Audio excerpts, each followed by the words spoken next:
नमस्ते दोस्तों, स्वागत है आपका हमारे चैनल पर, जहां हम आपको देते हैं महत्वपूर्ण और रोचक जानकारियां। यहां हम बात करते हैं ऐसे मुद्दों पर जो आपके लिए जानना जरूरी है, लेकिन कभी-कभी बोरिंग भी लग सकते हैं। लेकिन फिक्र नॉट, हम हैं ना। हम आपको ये सब इतने मजाकिया अंदाज में समझाएंगे कि आपको बोर होने का मौका ही नहीं मिलेगा। आज हम जानेंगे भारतीय संसद और राज्य विधानसभा के बारे में कुछ ऐसे तथ्य जिससे आपके दोस्त भी कहेंगे, ये तो मुझे पता ही नहीं था। तो चलिए शुरू करते हैं। ये पता ही गमाबी।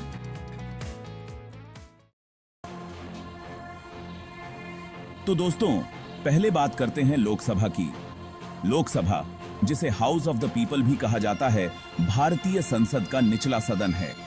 यह वह जगह है जहां हमारे देश के सबसे महत्वपूर्ण निर्णय लिए जाते हैं। ये आपके और मेरे जैसे आम आदमी की आवाज उठाने की जगह है। यहाँ पर हमारे चुने हुए प्रतिनिधि हमारी समस्याओं और मुद्दों को उठाते हैं और उनके समाधान की कोशिश करते हैं। 543 सदस्य हमारे देश के विभिन्न हिस्सों से आते हैं और हमारे मुद्दों को संसद में उठाते हैं। अब ये मत सोचना कि ये सब एक ही जगह से आते हैं। ये सदस्य हमारे देश के विभिन्न राज्यों और केंद्र शासित प्रदेशों से आते हैं। इनमें से 530 सीट्स राज्यों से आती हैं, मतलब हर राज्य से कुछ लोग आते हैं। हर राज्य की जनसंख्या के आधार पर उसे लोकसभा में सीट्स मिलती हैं। और बाकी के 13 लोग, क्या आप जानते हैं कि ये 13 सीट्स कहां से आती हैं? वो आते हैं केंद्र शासित प्रदेशों से। हमारे देश में कुछ क्षेत्र ऐसे हैं जो सीधे केंद्र सरकार के अधीन होते हैं। इन्हें केंद्र शासित प्रदेश कहा जाता है। तो अब आप समझे कि ये लोकसभा कितनी डाइवर्स जगह है। यहां पर हमारे देश की विविधता का पूरा प्रतिबिंब देखने को मिलता है। हर राज्य और केंद्र शासित प्रदेश के प्रतिनिधि यहां पर अपनी अपनी संस्कृति और समस्याओं को लेकर आते हैं। इस तरह लोकसभा हमारे देश की एकता और विविधता का प्रतीक है। लोकसभा में होने वाली चर्चाएं और बहसें हमारे देश के लोकतंत्र की ताकत को दर्शाती हैं। यहां पर हर मुद्दे पर खुलकर चर्चा होती है और हर सदस्य को अपनी बात रखने का मौका मिलता है। यहां पर कानून बनाए जाते हैं, नीतियां तय की जाती हैं और देश के भविष्य के लिए महत्वपूर्ण निर्णय लिए जाते हैं। इसलिए यह बहुत जरूरी है कि हम अपने वोट का सही इस्तेमाल करें और ऐसे प्रतिनिधि चुनें जो हमारे हितों की रक्षा कर सकें। तो दोस्तों, अगली बार जब आप वोट डालने जाएं तो यह याद रखें कि आपका वोट कितना महत्वपूर्ण है। यह आपके और आपके देश के भविष्य को तय करता है। लोकसभा हमारे देश की विविधता और एकता का प्रतीक है। यहाँ पर हर क्षेत्र, हर संस्कृति और हर समुदाय की आवाज सुनी जाती है। यही हमारे लोकतंत्र की खूबसूरती है। तो दोस्तों, अब आप जान गए होंगे कि इस घर में कितने लोग हैं और उनका क्या महत्व है। धन्यवाद। अब बात करते हैं राज्यसभा की। राज्यसभा, जिसे काउंसिल ऑफ स्टेट्स भी कहा जाता है, भारतीय संसद का ऊपरी सदन है। यह एक महत्वपूर्ण संस्था है जो देश के कानून बनाने की प्रक्रिया में अहम भूमिका निभाती है। यह थोड़ा वीआईपी घर है दोस्तों। यहां पर देश के सबसे महत्वपूर्ण और प्रभावशाली लोग आते हैं। यहां हर कोई नहीं पहुंच सकता। सुरक्षा के कड़े इंतजाम होते हैं और केवल उन्हीं को प्रवेश मिलता है जिनके पास विशेष अनुमति होती है। इसमें टोटल 245 सीट्स हैं, मतलब लोकसभा से भी कम लोग। लेकिन इनकी भूमिका बहुत महत्वपूर्ण होती है। यहाँ पर देश के विभिन्न हिस्सों से चुने गए प्रतिनिधि बैठते हैं और देश के कानूनों पर चर्चा करते हैं। अब आप सोच रहे होंगे कि ये लोग कैसे आते हैं? क्या ये भी चुनाव लड़ते हैं या फिर इन्हें किसी और तरीके से चुना जाता है? तो सुनो, इनमें से 233 सदस्य राज्यों और केंद्र शासित प्रदेशों से चुने जाते हैं। ये चुनाव राज्य विधानसभाओं के सदस्यों द्वारा किया जाता है। मतलब ये लोग भी चुनकर आते हैं, लेकिन इन्हें चुनने का तरीका अलग है। यहाँ पर सीधे जनता द्वारा नहीं, बल्कि राज्य विधानसभाओं के सदस्यों द्वारा चुना जाता है।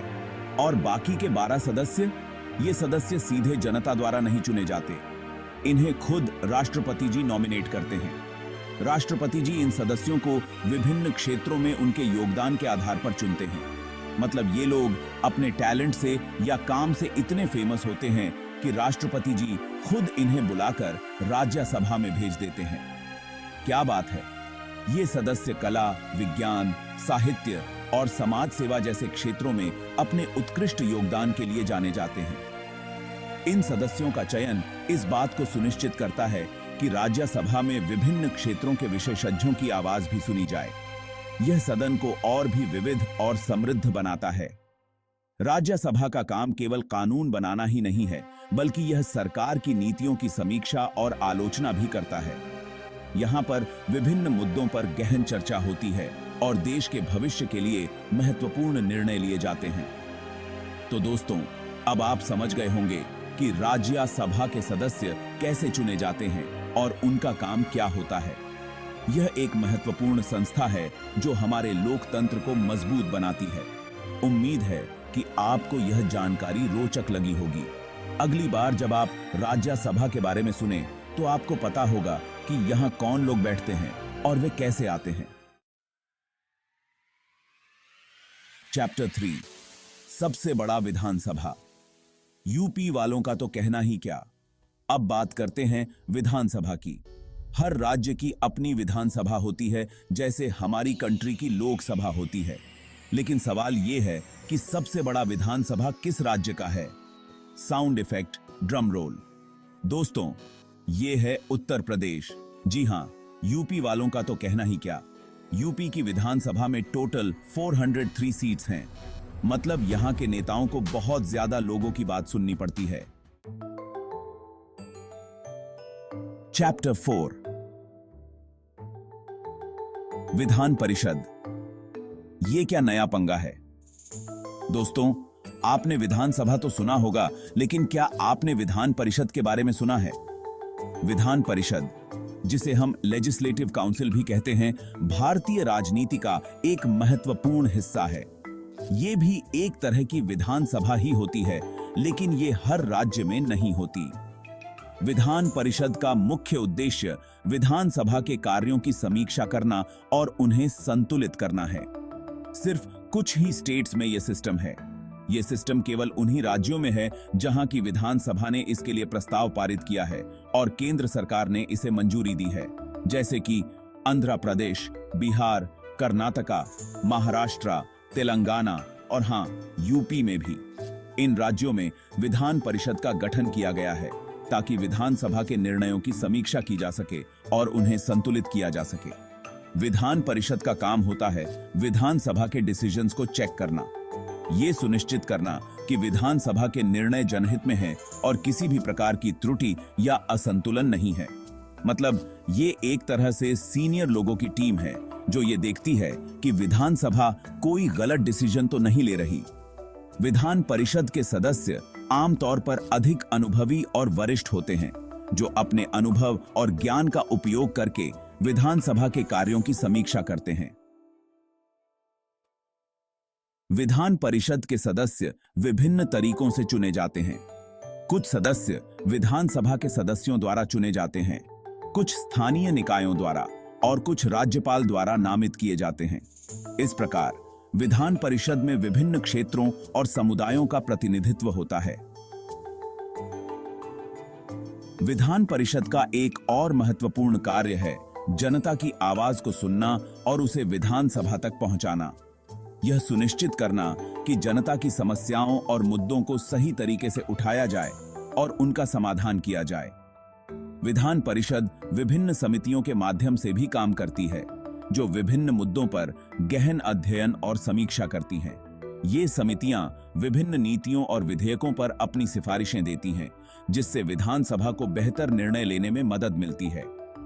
इस प्रकार विधान परिषद भारतीय लोकतंत्र का एक महत्वपूर्ण अंग है, जो यह सुनिश्चित करता है कि विधानसभा के निर्णय जनहित में हों और किसी भी प्रकार की त्रुटि या असंतुलन न हो।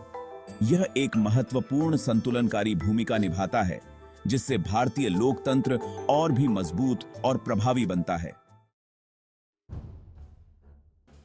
चैप्टर 5, राष्ट्रपति जी कितने साल तक करते हैं राज? आखिर में बात करते हैं भारत के प्रधान सेवक राष्ट्रपति जी की। ये वो शख्सियत हैं जो पूरे देश को लीड करते हैं। अब सवाल ये है कि ये कितने साल तक अपना काम करते हैं। Sound effect, Jeopardy music. दोस्तों, भारत के राष्ट्रपति का कार्यकाल 5 साल का होता है। मतलब 5 साल तक ये देश के लिए काम करते हैं और उसके बाद फिर से चुनाव होते हैं। ओतरो। तो दोस्तों, ये थी आज की ज्ञान की बात। उम्मीद है आपको ये जानकारी पसंद आई होगी। अब अगर कोई आपसे ये सब सवाल पूछे तो आप उन्हें जवाब देने के लिए बिल्कुल तैयार हैं। और हाँ, अगर आपको ये वीडियो इंफॉर्मेटिव लगा तो इसे अपने दोस्तों के साथ भी शेयर करना मत भूलना, क्योंकि ज्ञान बढ़ाने से ही बढ़ता है। तो मिलते हैं नेक्स्ट वीडियो में। तब तक के लिए take care and bye bye. धन्यवाद।